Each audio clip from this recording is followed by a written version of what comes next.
Market में strawberry खूब सारी आ रही हैं। कभी कभी तो ये सस्ती भी मिल जाती हैं, तो मैंने किलो किलो भर भी ख़रीद ली हैं। तो आज मैं बना रही हूँ स्ट्रॉबेरी क्रश। बहुत ही जल्दी बनने वाली ये रेसिपी है। सिर्फ 10 मिनट में ये बनके तैयार हो जाती है। और जो बाहर बॉटल वाली स्ट्रॉबेरी क्रश मिलती है, उससे ये कई गुना ज़्यादा अच्छी होती है, शुद्ध होती है और ये बिल्कुल ख़राब भी नहीं होती है। फ्रेंड, इस क्रश को आप फ्रिज के बाहर 1 साल तक स्टोर करके रख सकते हैं। तो चलिए बताते हैं इसको हमने कैसे बनाया है। तो मैं लेकर आई थी 1 किलो 4 दिन पहले स्ट्रॉबेरी। कुछ तो हमने खा ली, लेकिन गला पकड़ लिया, सर्दी खांसी हो गई, इसके लिए बाकी की छूट गई। तो ये फ्रिज में रखे रखे सिकुड़ने और थोड़ी थोड़ी गलने भी लगी थी। तो सोचा इनको कैसे ख़त्म किया जाए। चलिए एक रेसिपी बना लेते हैं जिससे कि ये स्ट्रॉबेरी पूरे साल के लिए सुरक्षित हो जाए। तो यहाँ पर मैं बनाने जा रही हूँ स्ट्रॉबेरी क्रश। हमने स्ट्रॉबेरी को ले लिया है और बहुत अच्छी तरह से एक बार फिर से साफ़ कर लिया है। पहले हमने इनको साफ़ करके रखा हुआ था। तो अब हम क्या करेंगे, जो जो अच्छी अच्छी स्ट्रॉबेरी है इनको हम कट लगाएंगे। तो इसमें से कुछ स्ट्रॉबेरी ख़राब भी हो गई हैं और कुछ बहुत अच्छी हैं। तो जो बहुत अच्छी हैं उनको हम क्रश बनाने में यूज़ कर रहे हैं। तो इस तरह से हमने 2 टुकड़े या 3 टुकड़े एक स्ट्रॉबेरी के कर लिए हैं। अगर आप चाहें तो इसके बिल्कुल बिल्कुल बारीक टुकड़े भी कर सकते हैं, पर मैंने बिल्कुल रफली कट कर लिए हैं। इनको थोड़ा बड़ा ही रखा है। ये आप देख सकते हैं, इस तरह से हमने बड़े बड़े टुकड़ों में स्ट्रॉबेरी को कट किया है। तो क्रश बनाने के लिए हमें उन्हीं स्ट्रॉबेरी को चुनना है जो पूरी तरह से पकी हों और कलर में बिल्कुल डार्क हों। तो यहाँ पर हमने सभी अच्छी अच्छी स्ट्रॉबेरी को कट कर लिया है। अब इनको हम चॉपर में डाल देते हैं। तो आप हैंड चॉपर में भी डाल सकते हैं या इस तरह के। अगर चॉपर नहीं है तो आप बिल्कुल बारीक बारीक कट कर लीजिए, फिर आपको पीसने की या चॉपर में डालने की ज़रूरत नहीं पड़ेगी। तो मैंने टाइम बचाने के लिए इनको रफली कट कर लिया है और मैं अब चॉपर में डाल देती हूँ और इनको क्रश कर लेती हूँ। बिल्कुल लिक्विड नहीं बनाना है, इसलिए मैं इस तरह से क्रश कर रही हूँ। क्योंकि ये स्ट्रॉबेरी क्रश है तो हमें इसको बिल्कुल बारीक नहीं रखना है, क्रश में ही रखना है। तो आप देख सकते हैं जैसा हम बॉटल में स्ट्रॉबेरी क्रश लेकर आते हैं, बस ये उसी तरह से दरदरा सा पिसा है। ये बिल्कुल पेस्ट नहीं बना है, इतना ही बारीक हमें पीसना है। तो अब मैं आपको बताती हूँ कि क्रश बनाने के लिए हमें चीनी का माप कैसा रखना है। तो फ्रेंड, यहाँ पर हमने एक कटोरी ले ली है। इस तरह से कप या कटोरी कुछ भी आप मेजरमेंट में सेट कर लीजिए अंदाज से और उसमें क्रश को डाल दीजिए। इस पल्प को हमने बिना पानी के पीसा है, इसमें कुछ भी ऐड नहीं किया है। तो एक कटोरी हमने पल्प ले लिया और एक कढ़ाई में डाल दिया। अब ये बचे हुए पल्प को भी मैं माप रही हूँ, देख रही हूँ कि ये कितना है। तो पहले मुझे लगा कि 1 कटोरी से थोड़ा कम है, लेकिन मैंने सारा पल्प निकाल लिया तो ये भी पूरे 1 कटोरी है, आप देख सकते हैं। तो ये 2 कटोरी स्ट्रॉबेरी का पल्प रेडी हो गया है ना। तो अब हमें इसी के अनुसार चीनी डालनी है। तो अब 1 कटोरी हम भर के यहाँ पर चीनी ले लेंगे। जितना पल्प है उतनी ही दूरी में हमें चीनी को भी भरना है, उससे कम या ज़्यादा नहीं रखनी है।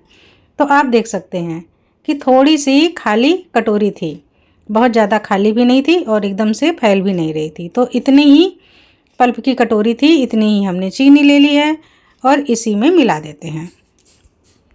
तो अगर आप कटे हुए को माप करेंगे तो चीनी में वज़न होता है, चीनी ज़्यादा हो जाएगी। इसलिए पहले क्रश को हल्का सा दरदरा बना लेते हैं चॉपर की सहायता से, या बहुत ज़्यादा बारीक कट कर लेते हैं और उसके बाद में हम चीनी मापते हैं, जिससे कि चीनी की मात्रा बराबर रहे। तो अब हमने एक स्टील की कढ़ाई को चूज़ किया है। इसमें लोहे की कढ़ाई आप ना यूज़ करें, नॉन स्टिक ले सकते हैं, पर लोहे या पीतल की कढ़ाई का यूज़ नहीं करना है। मीडियम फ्लेम में स्ट्रॉबेरी के पल्प को चढ़ा देते हैं और अब हम लगातार चलाते रहेंगे, नीचे से जलने ना पाए। अगर आंच ज़रा भी तेज़ हो जाए तो तुरंत स्लो करें, लेकिन फास्ट नहीं करना है, क्योंकि अगर थोड़ा भी तली में लग गया तो इसकी स्मेल बदल जाएगी और फिर ये क्रश उतना अच्छा नहीं रहेगा। लगातार हिलाते रहें। हिलाते हुए आप देखेंगे जब ये थोड़ा सा सूख जाए तो हमें थोड़ा सा नमक डालना है, बिल्कुल 1 पिंच, जैसे कि हम हींग का तड़का देते हैं वैसे इस तरह से हमने थोड़ा सा नमक डाल दिया है।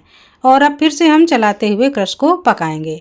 पकते पकते ये और नीचे चला गया है, कलर इसका डार्क हो गया है। ये देखिए कितना डार्क हो गया है। जब हमने पीसा था तब काफ़ी लाइट था, लेकिन जैसे जैसे पकता जाएगा ये डार्क होता जाएगा।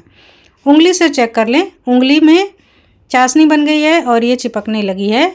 तो अब हमें ज़्यादा देर और नहीं पकाना है, अब हमें थोड़ा ही और पकाना है। तो ये है 1 टेबल स्पून वाली चम्मच। तो इसमें हम आधा टेबल स्पून सिरका डाल देते हैं। ये भरा नहीं है, हमने आधा ही रखा है। आधा टेबल स्पून सिरका को मिला देते हैं।